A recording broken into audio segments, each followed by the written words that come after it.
Yo, masih seputar breakdown kemampuan karakter. Video kali ini saya akan membahas faksi Takeya Genji dari susuran di film Cross Zero, yaitu Chuta Tamura, Takashi Makise, Shun Izaki, dan Takeya Genji. Bagi kalian yang belum mengerti sistem penilaiannya, bisa lihat video sebelumnya, tepatnya di menit 0042 atau bisa cek di deskripsi. Saya sarankan tonton dulu tentang sistem penilaiannya di video tersebut, supaya saya tidak banyak menjelaskan ulang di video-video berikutnya, dan sekaligus berisi membahas tentang kemampuan karakter Housen. Tanpa basa-basi, mari kita mulai. Tamura Chuta. Entah kenapa Chuta bisa menjadi ketua kelas, padahal tidak terkesan kuat dalam hal bertarung. Tetapi di video sebelumnya sudah saya jelaskan, seseorang bisa menjadi ketua kelas salah satunya karena mentalnya. Tapi karena mental Chuta tidak berani-berani amat, maka saya beri 7 bintang. Dalam hal bertarung, Chuta tidaklah kuat, berdamage cepat, lincah maupun cerdas. Dia bahkan kalah melawan salah satu Mikami Brother di akhir film, padahal Mikami sendiri tidak terlihat kuat. Akan tetapi di film yang kedua, stamina Chuta mengalami peningkatan. Dia mampu berdiri cukup lama setelah berjuang bersama Tokachi melawan pasukan Hayato. Dengan hal ini masing-masing saya beri.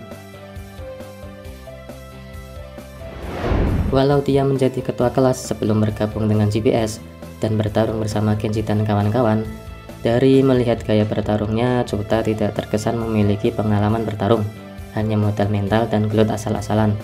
Oleh karena itu saya beri 6 bintang. Kesimpulan, Chuta memperoleh total 46 bintang dibagi 9 sama dengan 5,1, maka Tamura Chuta berada di level 46 dengan rank C.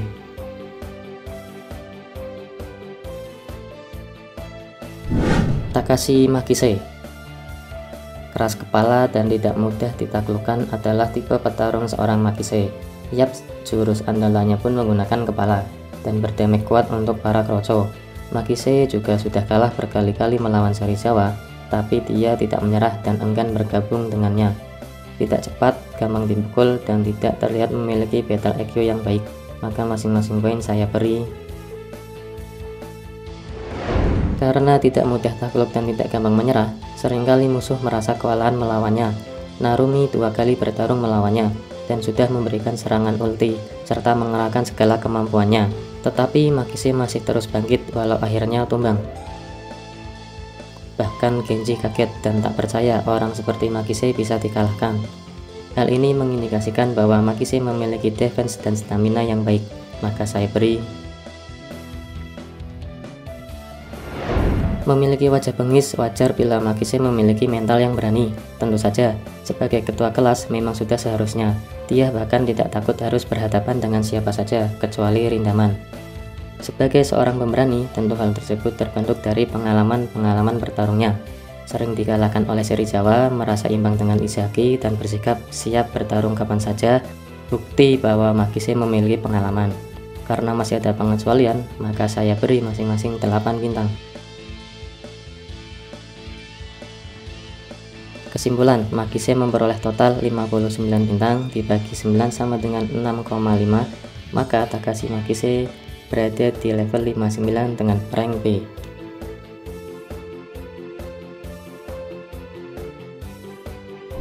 Shun Izaki.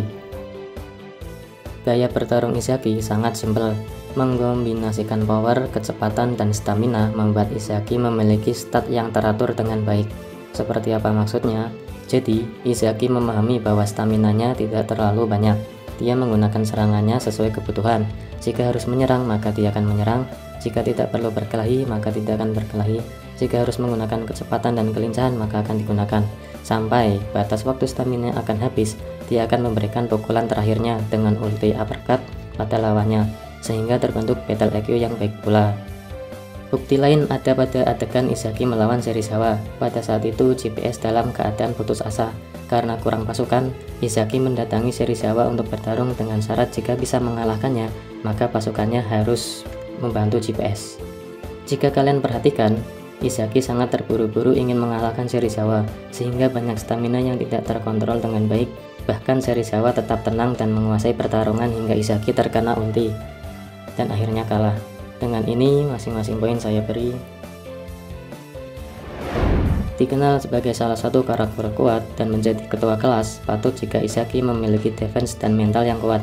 Hal tersebut tentunya terbentuk dari pengalaman-pengalaman bertarungnya. Togachi dan Matoba adalah gambaran karakter yang tidak bisa mengalahkannya satu lawan satu.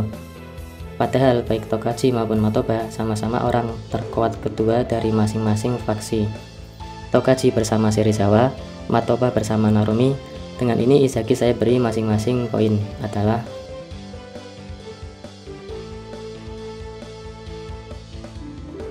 kesimpulan, Izaki memperoleh total 62 bintang, dibagi 9 sama dengan 6,8, maka Shun Izaki berada di level 62 dengan rank B.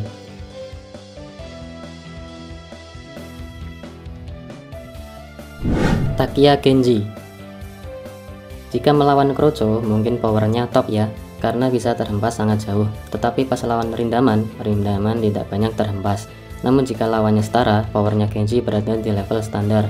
Maka untuk Genji pantas jika saya beri 7 bintang. Memberikan damage yang terasa keras kepada dua pemimpin, Narumi dan Serizawa. Dan jika kalian lihat usaha Genji lawan Rindaman yang ketiga, Rindaman mengalami pendarahan di bagian mulut. Artinya Genji memiliki damage yang kuat, karena sekelas Rindaman saja sempat berdarah. Maka dari itu saya beri 8 bintang. Kecepatan dan kelincahan Genji juga baik, mampu mengkombinasikan serangan dan kecepatan serta caranya menghindari serangan. Akan tetapi Genji masih bisa dipukul dan terkena serangan lawan. Artinya sebagai seorang petarung, kecepatan dan kelincahannya masih standar, maka masing-masing saya beri 7 bintang. Kecerdasan bertarung Genji tidak terkesan baik, tetapi tetap punya cara untuk bisa berkelahi. Genji lebih ke agresif tanpa mengatur pola serangan yang mumpuni maupun teknik yang baik. Karena kombinasi agresif dan sedikit teknik, maka saya beri 6 bintang. Jika kalian amati, di film pertama, Genji sudah terlihat kalah dari Serizawa. Di film kedua pun dia terlihat sudah kalah oleh Narumi. Tetapi karena stamina-nya masih ada, membuat Genji masih sanggup berdiri dan menjadi pemenangnya. Beda halnya saat lawan Rindaman, Genji dengan mudah kalah.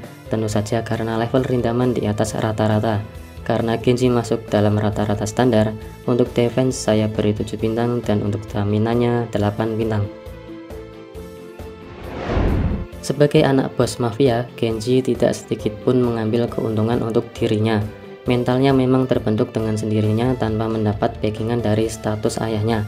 Buktinya saat mafia mendatangi Suzuran, Genji santai saja melewatinya dan malah membabat semua mafia tersebut tanpa memberitahu dia anak siapa, dan Genji adalah satu-satunya siswa yang berani berhadapan dengan Rindaman. Meski berkali-kali kalah, sangat pantas jika keberanian Genji berada di 10 bintang.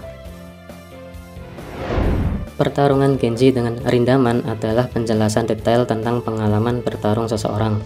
Jika kalian amati awal pertarungan sampai yang akhir, awal-awal Genji sangat mudah kalah dan terkena damage yang berat. Namun Genji terus berusaha.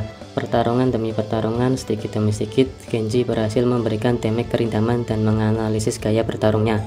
Sampai di akhir pertarungan, walau Rindaman berkata sedikit menurunkan kekuatannya alias ngebur, Genji tetap bisa membaca gerakan Rindaman dan memberikan pukulan dan damage yang diterima Genji lebih sedikit. Terlihat wajahnya lebih cerah dan badannya lebih segar dari pertarungan sebelumnya.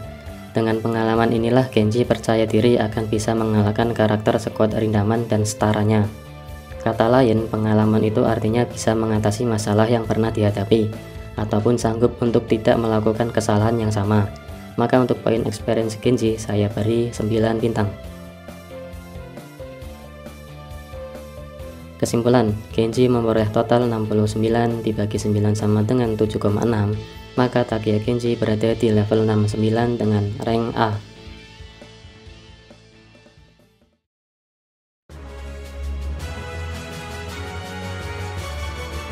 Sekian video kali ini, bagaimana menurut kalian penilaian di atas? Ikuti terus channel Akang Tarjo dan jangan lupa subscribe karena masih banyak sekali karakter yang akan saya bahas di video-video selanjutnya. Terima kasih, sampai bertemu di video selanjutnya.